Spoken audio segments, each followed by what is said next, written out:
Welcome to Hedgehog Hollow and welcome back to Infusible Ink Week. So today I'm going to be showing you my top tips for double-sided t-shirts. Now, I made a t-shirt for a friend the other day and you can see that on your screen right now, and I made a bit of a boo-boo. You can see on the front is only a small smudge to the E on the motorcycle. But the reason is, and I'm going to show you my boo-boo, is I got it here on my mat. So I'm going to be showing you my top tips for avoiding that to happen on your project. So maybe you want to do a double-sided tote bag, maybe you're doing a double-sided t-shirt. Whatever you're doing, I'm going to show you how to avoid A, that smudging, and B, how to avoid it happening on your mat. So first things first, because I currently have that smudge, now this will come out of my mat over time. As I heat it, it's going to absorb into butcher paper, but in the meantime, I'm going to make sure I always put down a base piece of butcher paper so it doesn't transfer to my new project. You won't need to do that, of course, if you don't have any marks on your mat. Now here I have an extra large women's t-shirt, and I pre-made myself this pretty compass using Infusible Ink pens inside of my Cricut. Earlier in the week, I showed you how to do that. You can check out the whole playlist from this week in that top right-hand corner. And the sandwich for doing this is mat, t-shirt. Inside of your t-shirt, you want to put a piece of butcher paper.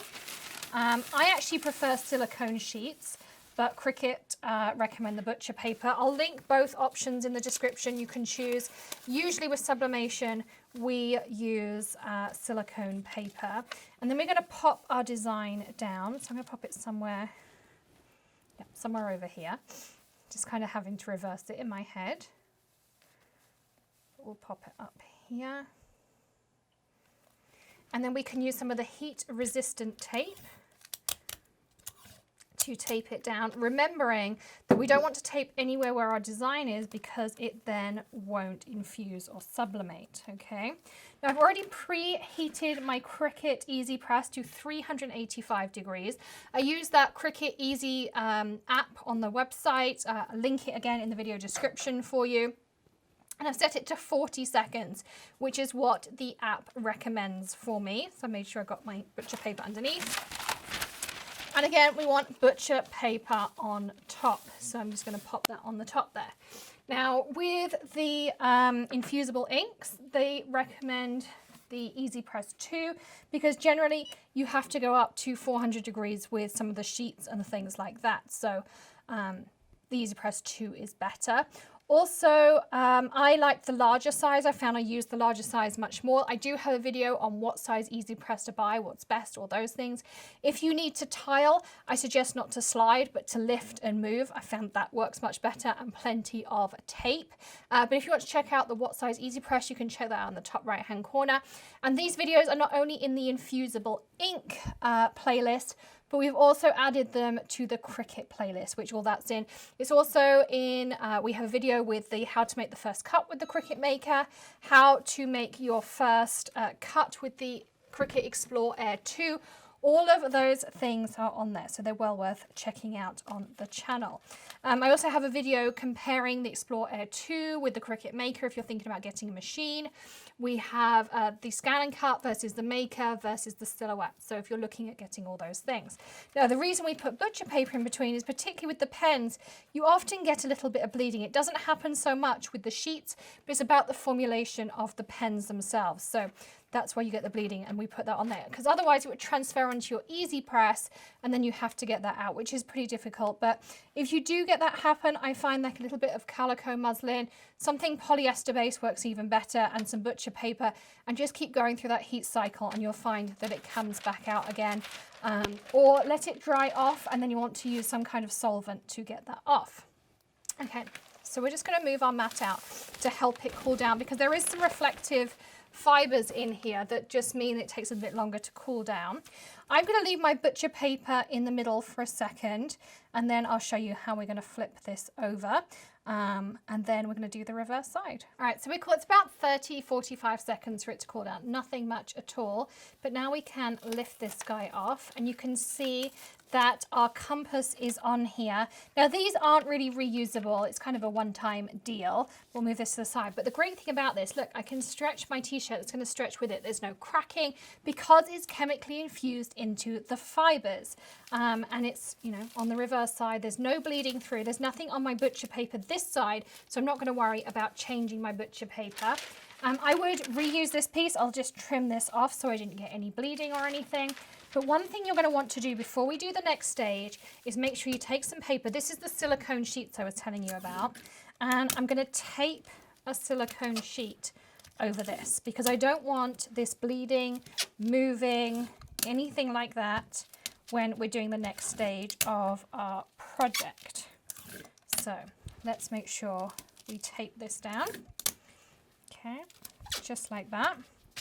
All right, we're ready to go with our next stage. I'm just going to leave that piece of butcher paper in there.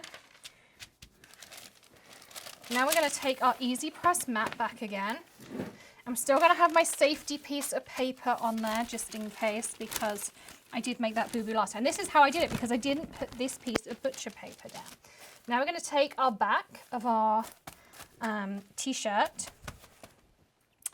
and I'm going to take this design. So this design is on the Infusible Ink sheets. It's a really pretty compass. It's part of the Cricut Access, as was the compass on the reverse side.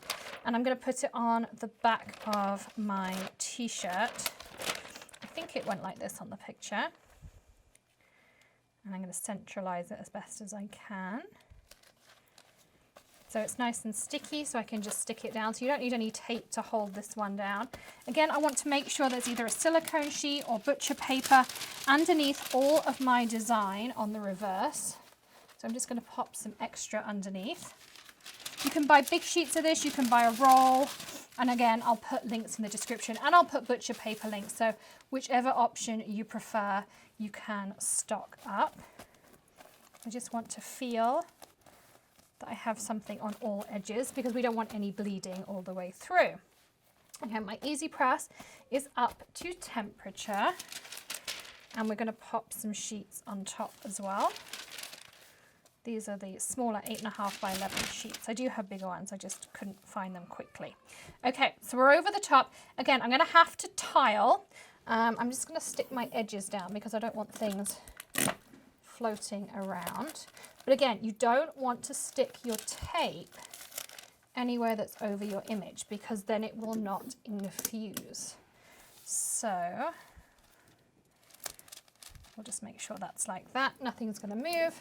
So I'm going to go through my 40-second cycles over my image, again infusing. If you want to learn more about using the EasyPress and cutting the transfer sheets, you can check that top right hand corner. So let's go.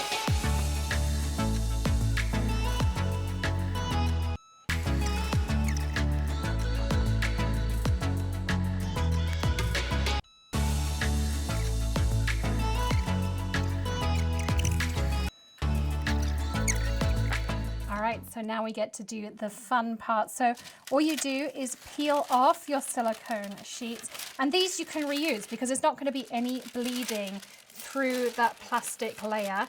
You can already get a sneak peek of what we're going to see, which is really fun. And then you just peel back. Look how cool that is with our design on there. So, so fun. And of course, let's turn it over to see what happens on the front. So, no bleeding, no moving, no boo-boos. So you can see right there how that came out perfect as well. So just make sure you do that. You can see there's a little bit on that silicone sheet, which is exactly why we do it. so that it doesn't go into our EasyPress mat and it doesn't make any movement itself. So I hope you enjoyed those top tips for doing double-sided designs. Don't forget to hit that subscribe button, ring the bell. Of course, check out all the links in the video description. Infusible ink is exclusive to Michael's for 3 months, and it'll be available on Cricut.com, and we'll add links to Cricut.com once those become available. But in the meantime, you can shop through Hedgehog Hollow links. We do always appreciate when you use those. You can shop online and pick up in store, or $49 and above is free shipping on michaels.com. So all those links will be below. Do give us a thumbs up if you are enjoying Infusible Ink Week. We'd love to know what your favorite technique so far has been, so leave us a comment to let us know.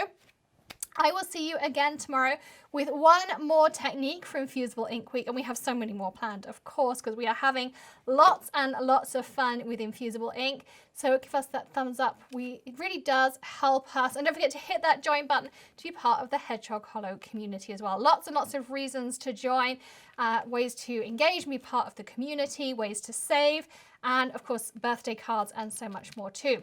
I will see you tomorrow with another tip, trick tutorial, or maybe something a little bit different. Well, you know it's going to be Infusible Ink tomorrow. In the meantime, happy crafting and have a great day. Bye.